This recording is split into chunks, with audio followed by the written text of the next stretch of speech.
नमस्कार, अरुणाचल समाचार में आपका स्वागत है। मैं हूं नवम आशा। आइए बुलेटिन में सबसे पहले देखते हैं मुख्य समाचार।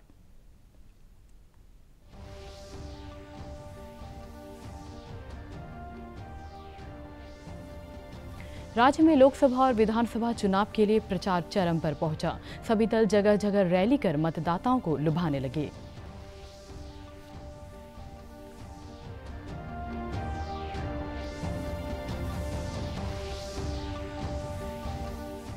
निर्वाचन आयोग ने राजनीतिक दलों को चुनाव प्रचार में रक्षा बलों की गतिविधियों के उल्लेख के खिलाफ फिर किया आगाह। अरुणाचल प्रदेश में आदर्श आचार संहिता के तहत जब्त धनराशि 5 करोड़ 75 लाख से अधिक।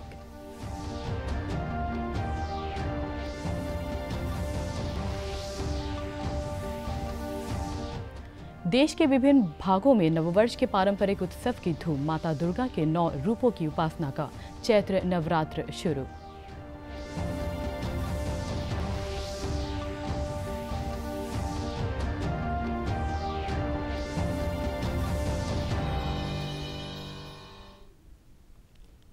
अरुणाचल वेस्ट लोकसभा क्षेत्र से जनता दल सेक्युलर के उम्मीदवार जरजुम एते और ईटानगर विधानसभा क्षेत्र से पार्टी उम्मीदवार ने नाहरलगन में आयोजित चुनावी रैली में मतदाताओं से प्रदेश के सामाजिक ताने बाने को बरकरार रखते हुए विकास के लिए समर्थन की अपील की। लोकसभा उम्मीदवार जरजुम एते ने राज्य के विकास में अपने योगदान को याद दिलाते हुए महिलाओं और युवाओं के सशक्तिकरण के अलावा समान विकास के लिए लोगों से जनता दल सेक्युलर के उम्मीदवारों के पक्ष में मतदान करने की अपील की। इस अवसर पर ईटानगर विधानसभा से जेडीएस उम्मीदवार ताबा थॉमस ने भी जनसभा को संबोधित किया। वेलफेयरिस्ट वाला कम हो गया है, कंपनी कॉर्पोरेट ड्रिवन डेवलपमेंट आ गया है। आज से कम 10 साल से पहले एक दौर चला। मैं खुद भी डेवलपमेंट चाहती हूँ। मैं खुद भी चाहती हूँ कि हमारे यहाँ जो भी नेचुरल रिसोर्सेज है उसका सस्टेनेबल यूज हो और उनसे हमको रेवेन्यू जनरेशन हो, एम्प्लॉयमेंट जनरेशन हो और हमारा एनवायरनमेंट भी ऐसा ही रहे, लेकिन उससे हम लोगों को फ़ायदा हो। फ़ायदा किस किस्म का? हमारे लड़के बच्चों को पढ़ाई लिखाई का सुविधा हो, हेल्थ फैसिलिटीज़ का सुविधा हो, क्वालिटी ऑफ लाइफ में इम्प्रूवमेंट हो। तो इस बार करप्शन लीडर और करप्शन फ्री लीडर हमारा यहाँ आ रहा है। जैसे कि मेरा जो अन्य जरजुम मैम भी करप्शन फ्री वाला लीडर है। राज्य में विधानसभा और लोकसभा चुनाव प्रचार पूरे चरम पर है। भारतीय जनता पार्टी राज्य और केंद्र में दोबारा सत्ता में आने के लिए पूरा जोर लगा रही है। न्यापिन विधानसभा क्षेत्र के संग्राम में कल आयोजित चुनाव रैली में क्षेत्र से भाजपा के उम्मीदवार बामंग फेलिक्स ने क्षेत्र के विकास के लिए लोगों से समर्थन की अपील की।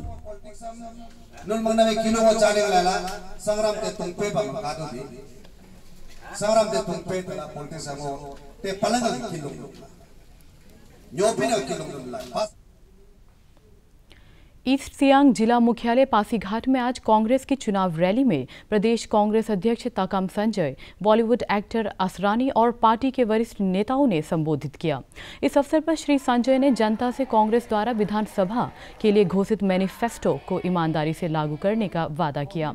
उन्होंने कहा कि कांग्रेस सत्ता में आने पर पीडीएस के तहत बीपीएल परिवारों को मिलने वाला चावल निःशुल्क दिया जाएगा।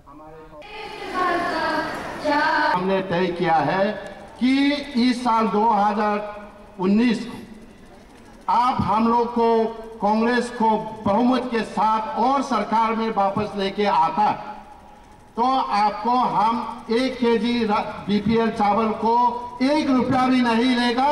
हम फ्री राइस देने के लिए हम मैनिफेस्टो अनाउंस कर दिया है।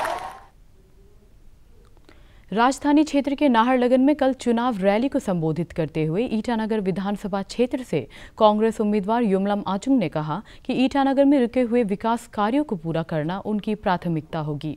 उन्होंने कहा कि राजधानी क्षेत्र का योजनाबद्ध तरीके से विकास समय की जरूरत है और पार्टी सत्ता में आने पर इस पर ध्यान देगी। सीना थाना था, मैं उससे कम नहीं हूँ, यहाँ सीना तान के बोलती हूँ। सड़क जैसा नहीं है और टाउन जैसा नहीं, टाउन का कुछ प्लानिंग नहीं है। लॉ एंड ऑर्डर प्रोग्राम को कंट्रोल करने नहीं सक रहा है। तो आज उन नेताओं का जो छोड़ के रखा हुआ को हम कर। निर्वाचन आयोग ने राजनीतिक दलों और उम्मीदवारों को चुनाव प्रचार में रक्षा बलों की गतिविधियों के उल्लेख के खिलाफ फिर आगाह किया है। आयोग ने सभी राजनीतिक दलों के प्रमुखों को लोकसभा चुनाव के दौरान आचार संहिता उल्लंघन संबंधी परामर्श जारी किया है। आयोग ने कहा है कि चुनाव प्रचार जाति और सांप्रदायिक भावना के आधार पर नहीं होना चाहिए। मतभेद या नफरत को बढ़ावा देने वाली गतिविधियों से बचना चाहिए।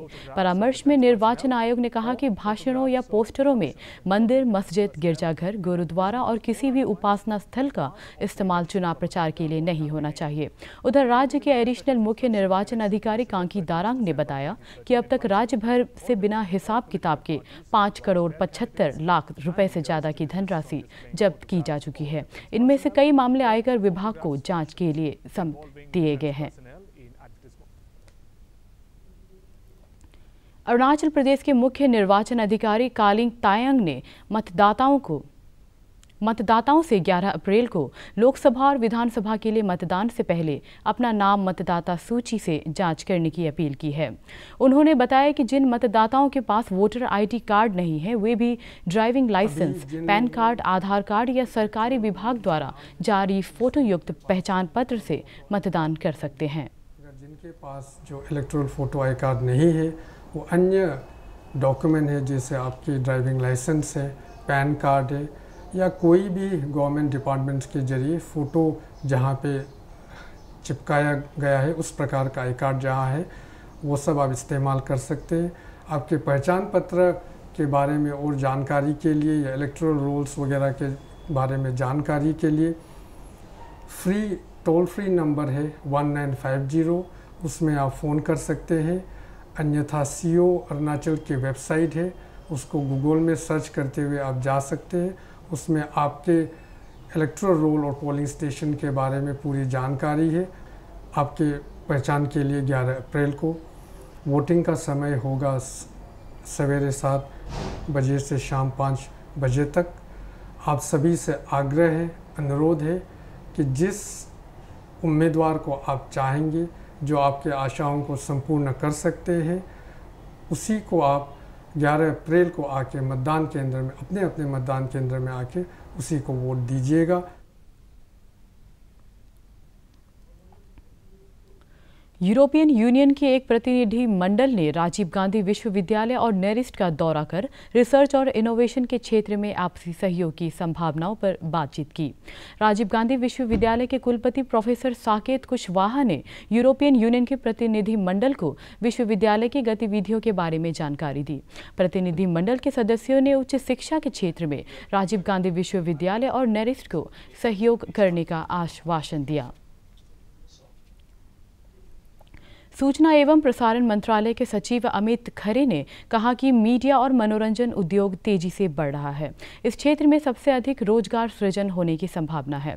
India 5.0 India at 75 and theme पर आधारित CII के वार्षिक सत्र 2019 को संबोधित करते हुए अमित खरे ने कहा कि डिजिटल प्रौद्योगिकी से इसी क्षेत्र को विकास को गति मिल रही है।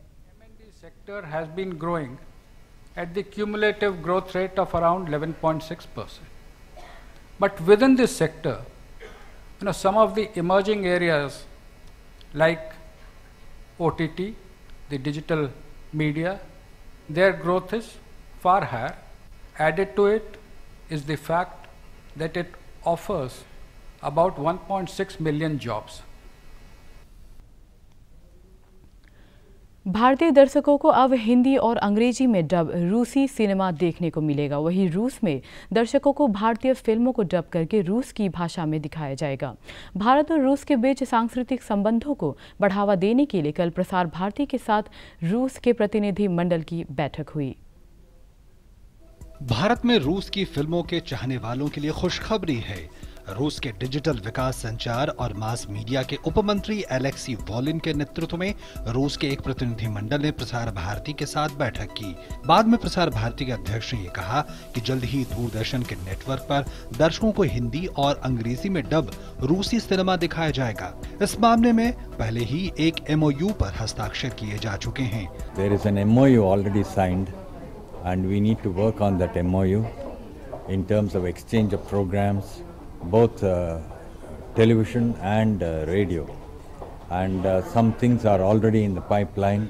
I think in the coming weeks and coming months, we will have more programs coming in. In fact, we have also asked them for some of the best movies, Russian movies, which are dubbed in English and Hindi, which we can air on Doordarshan. We saw that Indian colleagues have a lot of knowledge and a lot of experience in this sphere, the same as we. I want to understand that it's evident now that there won't be teachers and students. Both sides have opportunity to speak on equal base, because we have some things which can be interesting for you, and you have a lot of things which will be certainly interesting for us. We also got to interact with their upcoming news agency, and they also have a television company which has looked at defense content, something that we in India have been doing in the public broadcast. देश के विभिन्न भागों में आज पारंपरिक नववर्ष उत्सव चैत्र शुक्लादि, उगादि, गुड़ी पाड़वा, चेटी चंड, नवरेह और साजीबू चाहिए राउबा आस्था और उल्लास से मनाए जा रहे हैं। माता दुर्गा के 9 रूपों की उपासना का चैत्र नवरात्र आज से शुरू हो चुका है। नवरात्र के दिनों में दुर्गा के 9 विभिन्न स्वरूपों की पूजा की जाती है। शुक्रवार से ही मंदिरों को सजाने का काम शुरू हो गया था। माता के दर्शन के लिए सुबह से ही लोग मंदिरों में जुट रहे हैं।